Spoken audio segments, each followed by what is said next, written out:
ए से अल्लाह से डरो। बी से बी से बिस्मिल्लाह से करो। सी से चोरी ना करो। डी से दीन सीखो। ई से इल्म हासिल करो। एफ से फर्ज अदा करो। जी से गुस्सा ना करो। एच से हज करो। आई से इबादत करो।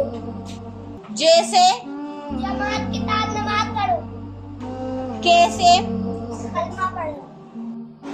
एल से ला इलाहा एम से मुहम्मद रसूलुल्लाह।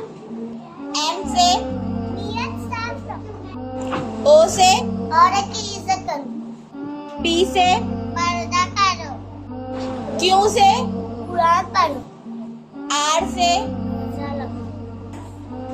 एस से शुक्र खुदा का करो।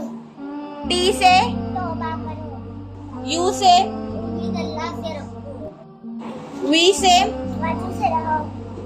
डब्ल्यू से वक्त की कदर करो। एक्स से अक्सर नफीस पढ़ो। वाई से यकीन अल्लाह पर करो।